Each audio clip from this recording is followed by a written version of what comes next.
अस्सलाम वालेकुम, welcome back to my channel kitchen corner and vlogs. कैसी मेरी यूट्यूब फैमिली। उम्मीद है कि अल्लाह के फजल करम से आप सब ठीक ठाक होंगे, खुशबाश होंगे। अल्हम्दुलिल्लाह जी, आपकी दुआ है हम भी ठीक। तो आज हम दे रहे हैं जी आपको अचार मसाला बनाने की रेसिपी और साथ आम का अचार बनाने की ऑथेंटिक रेसिपी। तो रहिए हमारे साथ, इंशाल्लाह मैं आपके साथ डिटेल के साथ शेयर करूँगी। तो मैंने लिए हैं जी 3 किलो आम, और इसको मैंने बाज़ार से कटवा लिया बारीक बारीक पीसीज में, और फिर इनको अच्छे से वॉश करके रखा। और ये कोई 2-3 घंटे पड़े रहे हैं और ये बड़े अच्छे से ड्राई हो गए हैं। अगर ड्राई ना हो तो आप कपड़े से भी कर सकते हैं इनको खुश्क ना। और अब मैंने डाला है इसको एक बर्तन में, ये मेरे पास स्टील की कढ़ाई, मैंने इसमें डाला है। और अब मैं इसको नमक और हल्दी लगा के तो रख दूँगी। मेरे पास 3 किलो आम है, आधे मैंने डाल दिए हैं, और इसमें डाल दिया जी मैंने कोई 1 चम्मच नमक और 1 चम्मच हल्दी। और अब दोबारा जो आधे आम थे वो मैं इसमें डाल के दोबारा से ना, तो इसमें नमक और हल्दी शामिल कर लूँगी। तो आप इतने आमों के लिए ना, ये जो हैं 3 किलो आम, इनके लिए कोई 2-2.5 चम्मच नमक डाल दें, कोई 1.5-2 चम्मच हल्दी डाल के ना तो इसको रख दें। तो जी जनाब, ये हमने डाल दी हल्दी भी और नमक भी अच्छे से छिड़क के। और बाद में आपने इसको कढ़ाई को पकड़ के तो अच्छे से हिला देना है, किसी चम्मच के साथ नहीं लाना है। ऐसे अगर आप बर्तन को उठा के, जिस बर्तन में भी आप डाल रहे हैं, कढ़ाई में डाल रहे हैं, पतीले में डाल रहे हैं, किसी चीज़ में भी डाल रहे हैं ना, तो उसको ऐसे पकड़ के बर्तन को दोनों हाथों से ऐसे हिलाएंगे ना, तो ये बड़े अच्छे से जो है ना, सारे आमों को ये जो नमक और हल्दी हमने लगाया ना, ये अच्छे से लग जाएगी। अब जिन आमों को हमने ढाँप के रख दिया है, और ये कोई 5-6 घंटे इस तरह पड़े रहेंगे, और इसके उतनी देर तक हम मसाला तैयार कर लेते हैं। जी हमारे पास 3 किलो आम हैं, और 3 किलो आम का अचार बनाने के लिए ये मेरे पास अचार के मसाले हैं। तो आप इनका स्क्रीनशॉट ले सकते हैं, और स्क्रीनशॉट ले सकते हैं आप कि कौन कौन सी चीज़ें हैं। सबसे पहले मैं आपको बताती हूँ, ये जी मेरे पास 6 खाने के चम्मच सौंफ है, 2 खाने के चम्मच ये मेथरे हैं, 2 खाने के चम्मच कलौंजी है, 4 खाने के चम्मच नमक, 1 खाने का चम्मच सुरख मिर्च का पाउडर, 1 खाने का चम्मच हल्दी, 1 खाने का चम्मच चिली फ्लेक्स, और 1 खाने का चम्मच ज़ीरा, 1 खाने का चम्मच काली मिर्च साबुत, 1 खाने का चम्मच राई दाना, और 2 खाने के चम्मच ये मेरे पास है जी धनिया। और इन चीज़ों को, सौंफ, धनिया, काली मिर्च, मेथरे और ज़ीरा, इसको हम करेंगे ड्राई रोस्ट। ये पाउडर मसाले जो हैं और कलौंजी जो है, इसको हमने रहने दिया है, और इधर इसको हम करेंगे ड्राई रोस्ट। हल्की आंच पे हमने इनको रोस्ट करना है। मसाले से हल्की की खुशबू आ रही है, और अब ये अच्छा सा रोस्ट हो गया है। अब हम इसमें डाल देंगे कलौंजी और ये राई दाना, और चूल्हा कर देंगे जी बंद, और इसको अच्छा से मिक्स कर लेंगे, ताकि इसमें भी अगर थोड़ी सी नमी हो तो ठीक हो जाए। अब हम डाल देंगे इसको इस प्लेट में ठंडा होने के लिए, और फिर डालेंगे अपनी ग्राइंडर वाली डिब्बी में, और इसको हम मोटा मोटा सा ना, दरदरा सा इसको पीस लेंगे। मेरा थोड़ा सा बारीक हो गया, आपने थोड़ा दरदरा सा रखना है। और इतनी देर में जनाब, ये जो हमारे अचार हैं, इसको जब हमने देखा तो 5-6 घंटे हो चुके थे। तो दरमियान में इसको हमने एक दफ़ा फिर हिलाया था, और अब मैं आपको दोबारा से हिला के दिखाती हूँ। इसने ना, आम ने काफ़ी पानी छोड़ा हुआ है, क्योंकि हमने इसको नमक और हल्दी लगा के रखा था। तो ये देखिए ज़रा, इसने पानी जो छोड़ा हुआ है। तो अब हम अगला प्रोसीजर करते हैं, रहिए हमारे साथ। और अगर आपको वीडियो पसंद आए तो प्लीज़ लाइक कर दें, और अगर चैनल पे न्यू है तो सब्सक्राइब कर दें, और प्लीज़ बेल आइकॉन को ज़रूर प्रेस कर दें, ताकि जो भी मेरी अच्छी अच्छी वीडियोज़ आएँ आप तक फ़ौरन पहुँचें।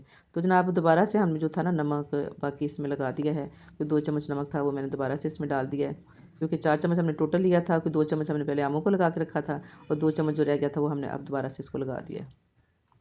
और ये जो सुरख मिर्चों का पाउडर है, 1 चम्मच ये लगा दिया है, डाल दिया है। और 1 चम्मच जो ये मेरे पास कुटी सुरख मिर्चें हैं, जिसको दड़ा मिर्च भी कहते हैं, ये हमने डाल दिया। और अब हम इसमें डाल देंगे अपना ग्राइंड किया जो मसाला है, अचार का मसाला, जो सारी चीज़ें डाल के हमने पीस लिया था। तो इसको, लेकिन आपने प्लीज़ थोड़ा सा इसको दरदरा रखना है। आप चट्टू में भी कूट सकते हैं, कुंडी में भी, और अगर इसमें ग्राइंडर में करें, मेरा थोड़ा सा ज़्यादा बारीक हो गया, आपने थोड़ा सा मोटा मोटा रखना है। और इसके साथ ही ना, इसी वक्त मैंने थोड़ी सारी कोई 2 चम्मच सौंफ और 2 चम्मच कलौंजी भी डाली थी साबुत ना। वो क्लिप जो है वो मेरा मिस हो गया, वो मुझे आपको दिखाना याद नहीं था रहा। और 5-6 घंटे के लिए दोबारा से हम मसाला डाल के ना, दोबारा से हम इसको ना तो ढाँप के रख देंगे, और 5-6 घंटे के बाद हम दोबारा इसको आपको दिखाते हैं कि आगे हमने क्या करना है। और चूँकि 5-6 घंटे के बाद दोबारा से हमने इसको खोला, और अब हमने रख के ना एक टोकरी छलनी, तो उसमें डाल रहे हैं इसको, जो हमारे मसाला लगे हुए जो आम थे ना इनको, ताकि इसमें अगर कोई थोड़ा बहुत पानी हो तो वो अच्छे से खुश्क हो जाए। तो हमने सारा मसाला निकाल के इसमें अच्छे से डाल दिया टोकरी में, और इसमें डाल के तो हम रख देंगे। और किचन में मैंने इसको रखा है, और ऊपर से चला दिया जी पंखा। तो मसाला हमने बिल्कुल ज़ाया नहीं करना, सारा मसाला जितना भी है ना बर्तन से निकाल के, तो हमने इसमें डाल देना है जी टोकरी में साथ ही। और इसको खुश होने के लिए छोड़ देते हैं कुछ घंटों के लिए, तकरीबन 5-6 घंटों के लिए। और जी 5-6 घंटे के बाद हमने जो अचार था हमारा, ये जो छलनी में डाल के रखा था, नीचे रखा था मैंने बर्तन, और ये आप देख सकते हैं कि जो इसमें था थोड़ा बहुत पानी ना वो निकल आया है। तो उस बर्तन को अब हम करेंगे साइड पे। और ये जो हमारा खुश्क हुआ अचार है, अब हम इसको किसी बर्तन में डाल के तो ऊपर से तेल डाल देते हैं। और जो तेल है सरसों का तेल ही अचार में यूज़ किया जाता है। और सरसों का तेल जो है उसको मैंने कढ़ाई में डाला था और उसमें 2 जवे डाल के लहसुन के उसको मैंने किया गर्म। और जब लहसुन का जो जवा है वो ब्राउन कलर का हो जाए तो आप चूल्हा बंद कर दें। और वो ऑयल गर्म करने का तरीका मेरी वीडियो में मौजूद है, तो मैंने आपको बता भी दिया है। और उसके बाद हमने ऑयल को किया है ठंडा, और अब हम वही ऑयल जो है यूज़ करेंगे। और आजकल जो ये जो आम का अचार है ना, ये डालने का बेस्ट सीज़न है।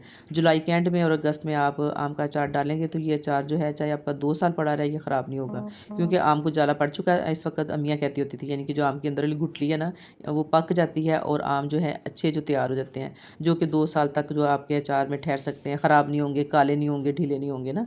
तो इसका मतलब ये होता है कि जब आम अच्छे से सेट हो जाएँ, अच्छे से पक जाएँ, तो तब आप डालें। जो कच्ची अम्मियाँ शुरू में हम डालते हैं ना, जैसे लसूड़े का जब सीज़न था उसके साथ थोड़े बहुत आम डाले जाते हैं। और जी अल्हम्दुलिल्लाह इस दफ़ा अल्लाह ताला ने हमें मौका दिया हज पे जाने का, अल्लाह ने हमें अपने घर हाज़िरी का मौका दिया। तो मैं जाते हुए अपनी बाजी जान से, अपनी नान से कह गई थी कि हमारे लिए आपने लसूड़े का अचार डाल के रखना है। तो उसमें उन्होंने थोड़े से आम डाले थे जो कि उस वक्त कच्चे थे, तो ज़्यादा जो थे ना वो मैं अब डालूँगी। और माशाल्लाह ये देखें जी खूबसूरत सा अचार उन्होंने तैयार करके रखा था हमारे लिए तेल छिल डाल के। और मेरी रेसिपी एक आपने कुछ दिन पहले देखी होगी, अगर नहीं देखी तो देखिएगा, आपको वो भी अचार अच्छा लगेगा। वो मैंने बनाया था करेले और लहसुन का अचार, और इतना मज़े का अचार, और वो भी मैंने इसी में शामिल किया हुआ है। ये आपको चम्मच में नज़र आ रहा होगा। लहसुन की तुरियाँ भी इसमें हैं और करेले का अचार भी है। और ये देखें ये जो एक पीस रह गया ना ये करेला ही है, और इतना ज़बरदस्त अचार है। और आप मिक्स अचार की वैरायटी जो है वो बना के रख सकते हैं। बस अचार बनाना कुछ मुश्किल नहीं, लेकिन कुछ लोगों को अगर मुश्किल लगता है तो इंशाल्लाह उनको ये मेरी रेसिपी देख के तो अचार बनाना बहुत आसान लगेगा। और इससे पहले भी जो मेरी एक रेसिपी जो वायरल हुई थी मिक्स अचार वाली जो है ना, माशाल्लाह उसमें भी यही तरीका जो है मैंने जिस तरीके से जो अचार बनाना सिखाया था मिक्स सब्जियों का, वो आप देख सकते हैं। और इसके साथ आप अचार बना के तो आप साल 2 साल के लिए इसको महफूज कर सकते हैं, जब तक आपका अचार ख़त्म नहीं होगा, बिल्कुल ख़राब नहीं होगा। तो अब जनाब मैंने ये किया, जो मैं मुझे वैरायटी चाहिए थी, तो मैंने जो पुराना अचार है ना अपना लसूड़े वाला, उसको मैं डाल रही हूँ इस बर्तन में। तो मैंने मर्तबान जो है ढूंढने की कोशिश की, मुझे नहीं मिला, तो फिर मेरे पास जो ये मिट्टी का बर्तन है ना, इसमें मैं आजकल अचार डाल के रखती हूँ। इसमें अचार सही रहता है। इसमें मैं कुछ लसूड़े शामिल करूँगी और फिर इसमें बाकी जो अचार का आम है, क्योंकि मैं वैरायटी चाहती हूँ इसमें डालूँगी। लेकिन मैं आपको अलहदा से भी बताती हूँ, जो लोग सिर्फ आम का अचार डालना चाहते हैं वो किस तरह डालें। वो सारा प्रोसीजर आपने देख लिया इधर तक कि मैंने आम जो है वो मसाला वाले आम जो टोकरी में डाले हैं वो खुश्क हो चुके हैं। अब मैं इनको डालूँगी किसी बर्तन में। तो मैं आपको दिखाने के लिए ये मेरे पास छोटी सी प्यारी सी खूबसूरत सी हांडी है, मैं इसमें डाल रही हूँ। मैंने बताया ना मिट्टी का बर्तन बड़ा बेस्ट रहता है। शीशे का जो मर्तबान है, वो चीनी का या शीशे का आपके पास अगर आप बर्तन है, कोई चीज़ है, बाउल है, उसमें डालें। तो ये देखें अचार के जो आम है मैं इसमें डाल के तो इसको मैंने भर लिया है। और इसको आप अच्छा से सेट कर लें, आम जितने डाल सकते हैं डाल लें। और उसके बाद आप इसमें डाल दें जी ऑयल। तो जो अचार है आपका समझे तैयार हो गया। आपने मज़ीद इसको 2-3 दिन देने हैं, और 2-3 दिन के बाद आप इसको खा सकते हैं। बिस्मिल्लाहिर्रहमानिर्रहीम। जनाब हमने ये डाल दिया ऊपर से ऑयल। ये मैंने गर्म करके लहसुन की तुरियाँ डाल के गर्म करके तो ठंडा किया हुआ ऑयल है, तो इसमें हमने डाल दिया है। और आपने ये ख्याल रखना है कि अचार के ऊपर तक जो है ना वो ऑयल आना चाहिए। और थोड़ी देर ये पड़ा रहेगा तो मज़ीद जो तेल है ना, सरसों का तेल जो है ये ऊपर आ जाएगा ना, जो हमने डाला है अचार में जो तेल डाला है ना। अगर थोड़ा कम भी लग रहा है ना आपको, लेकिन कुछ देर अगर पड़ा रहेगा ना तो ये ऊपर आ जाएगा। ये देखिए ना माशाल्लाह खूबसूरत सी हमारी मुन्नी सी हांडी जो है जिसमें हमने अचार डाला है। तो इसको अब हम ढाँप के तो कर देते हैं साइड पे। तो मैं इसके ऊपर छोटी सी प्लेट देने लगी हूँ, लेकिन ये इसको मैं उल्टा करके दे रही हूँ ताकि इसको नीचे से ऑयल ना लगे। तो इसको जनाब हांडी को अब हम कर देंगे साइड पे, और आते हैं बाकी अचार की तरफ। और जी अब मैं इस अचार को करूँगी मिक्स। कुछ मैं डालूँगी इस बर्तन में सूड़े और कुछ डालूँगी आम, ऐसे करके ना तो मैं सारे इसमें डाल दूँगी। और कुछ बारी बारी ना कुछ अचार, कुछ आम का अचार, कुछ सूड़े का अचार ना, और फिर हम इसमें ऊपर से डाल देंगे जी तेल। और माशाल्लाह जी ये जो हमारा खूबसूरत सा तैयार है, इसमें सारी वैरायटी है, इसमें आम भी हैं, इसमें लसूड़े भी हैं, और जो मैंने डाला था लहसुन का और करेले का अचार जिसकी रेसिपी मेरे चैनल पे मौजूद है। कुछ दिन पहले मैंने ये बनाया था। ये देखिए ज़रा मैं आपको दिखा रही हूँ, ये लहसुन का जवा है, बड़ा मज़े का ज़बरदस्त अचार है। और ये है जी करेला। और फ़ायदे के अतबार से भी जो अचार है ना लहसुन का और करेले का, ये बड़ा अच्छा है। करेले शुगर के मरीज़ों के लिए बड़े अच्छे हैं, और जो लहसुन है वो आपके कोलेस्ट्रॉल को कंट्रोल करता है। तो इसलिए ये दोनों चीज़ें जो हैं फ़ायदे के अतबार से अच्छी अच्छी हैं, आप जैसे मौका मिले इसको खाने का जिस हिसाब से ज़रूर खाया करें। और जनाब वो हमने अपनी माशाल्लाह जो पंजाबी में इसको चाटी भी बोलते हैं, ये हमारी छोटी सी चाटी है ना, ये हमने भर ली है अचार से। तो अब ये जो बाकी आम हमारे बचे हैं, ये मैं इसको इस बाल्टी में डाल दूँगी लसूणों के साथ और इनको कर लूँगी मिक्स। और माशाल्लाह जी हमारा मज़ेदार सा अचार जो है ये तैयार है। और माशाल्लाह माशाल्लाह ये जो अचार मैं ज़्यादा सारा डालती हूँ, मैं इसलिए डालती हूँ कि मेरी बेटियों ने भी लेके जाना होता है, तो मैं उनके लिए भी डालती हूँ और जब वो आएँ तो ले जाए ना। और इस तरह सारा साल सिलसिला चलता रहता है। और माशाल्लाह मैं इस अचार को जो है ना बढ़ाती रहती हूँ।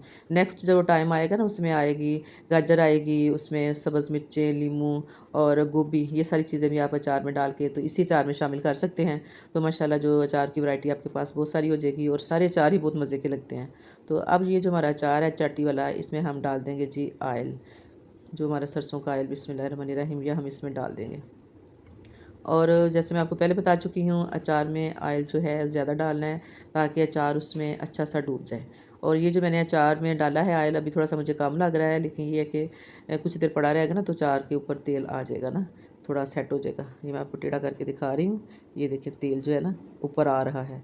और आपने अब इस तरह करना है, कुछ लोग ना तेल अचार में नमक काफ़ी ज़्यादा डालते हैं, लेकिन मैंने क्वांटिटी जो है वो नॉर्मल रखी है। वो इसलिए कुछ लोग जो हैं वो ज़्यादा नमक पसंद नहीं करते, लेकिन ये कि आप इसमें नमक इस वक्त थोड़ा सा ज़रूर डाल दें एंड पे। और साथ में इसमें शामिल करूँगी सिरका। ये सिरका है मेरे पास जो हम खानों में यूज़ करते हैं, तकरीबन समझ लें कोई 1 कप बड़ा जो है ना, इसके बराबर मैं इसमें डाल दूँगी सिरका। और सिरके का जो टेस्ट है वो भी बड़ा अच्छा आता है अचार में। मैं हमेशा अपने अचार में ना तेल के साथ साथ ना मैं डालती हूँ सिरका भी। और ये तकरीबन 1 चम्मच के बराबर जो है ना ऊपर से आप नमक डाल दें ऐसे करके। तो ये होता है कि इससे तेल भी ऊपर आ जाएगा और आपने 1-2 दिन बाद उसको चेक करते रहना है। और अगर आपको तेल कम लगे तो फिर आपने इसमें तेल और डालना है, तेल ऊपर तक होना चाहिए। और इससे ये कि फंगस नहीं लगती ना, जल्दी से आपका अचार ख़राब नहीं होगा ना। तो जनाब 3-4 दिन के बाद आपका अचार जो है बिल्कुल तैयार हो जाएगा, आप इसको खा सकते हैं। तो ये थी जी हमारी आम के अचार की रेसिपी। उम्मीद है कि आपको पसंद आई होगी। तो मिलते हैं नेक्स्ट किसी वीडियो में या व्लॉग में। इस अचार में मैंने थोड़ा सा नमक डाल दिया है, थोड़ा सिरका भी डाला था और थोड़ा सा मैंने नमक भी डाल दिया है। और अब हम इस अचार को जो है ना संभाल देंगे, क्योंकि ये जो छोटी सी हांडी इसके ऊपर तो मैंने प्लेट दे दी है। आप इस पर कपड़ा भी बांध सकते हैं, लेकिन जो ये जो बड़ी जो चाटी है ना इसके ऊपर मैं बांधूंगी कपड़ा, ताकि इसको थोड़ी सी हवा भी लगती रहे ना। गर्मी का मौसम है, बिल्कुल इसको हम ज़्यादा बंद करके नहीं रखेंगे। और हमने इसको 2-3 दिन ना रोज़ाना थोड़ा सा देखना है, इसको चम्मच के साथ ज़रा हिला हलू देना, क्योंकि ये चाटी जो हमारी फुल है, भरी हुई है, ये हिलाई तो जाएगी नहीं, इसलिए हम चम्मच के साथ इसको हिलाते रहेंगे। तो जनाब हमने बांध दिया है इसको कपड़ा।